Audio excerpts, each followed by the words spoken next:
saw President Obama talk the other day and suggest that the government send another $1 trillion on something that was absolutely needed, or we would all certainly crash and burn. I don't think he's realized yet that the election's over. He won. It's time for him to start managing our government and stop campaigning. Well, in response, I'm considering running for political office to try to change the way they do business in Washington. Here are a few things that I will definitely put in my platform. Let's start with the price of gas. Now, have you noticed that it's creeping back up toward $3 again, and George Bush isn't even the president?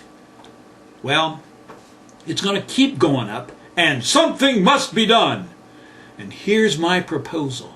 I propose that we transfer the 18.4 cents per gallon federal gas tax to an espresso tax. That's right. You know, if people are willing to pay $4 for a 12-ounce cup of espresso, a few cents more won't make any difference.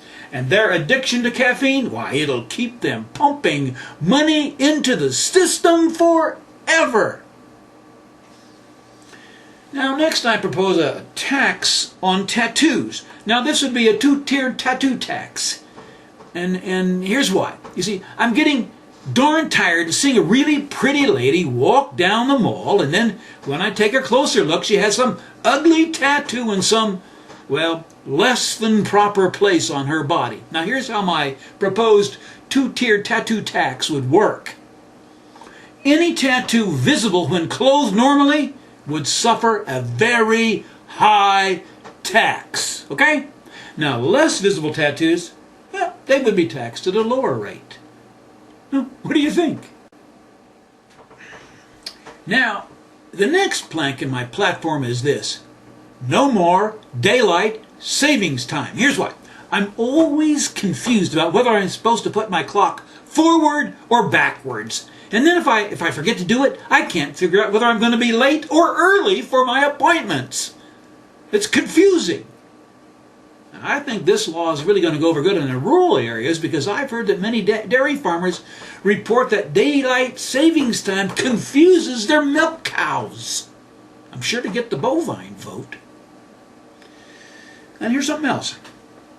I think you'll agree with this. No more telemarketing.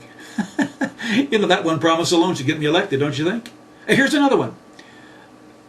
If I was elected, I would take immediate action to outlaw disappointing pastries.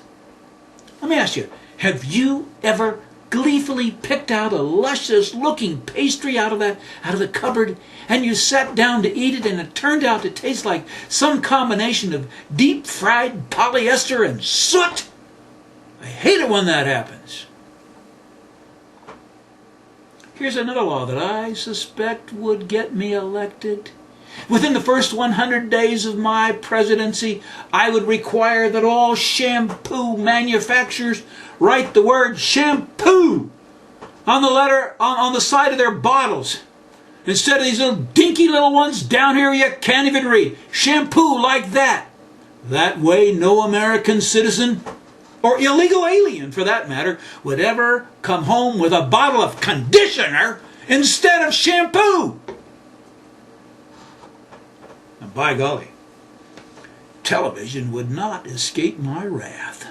If elected, I would require that no two television stations could run advertisements at the same time.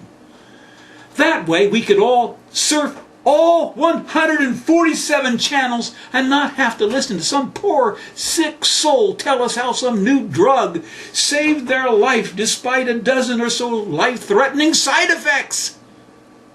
And we also wouldn't have to watch some stupid furniture salesman tell us about his latest sale on recliners or bedroom sets.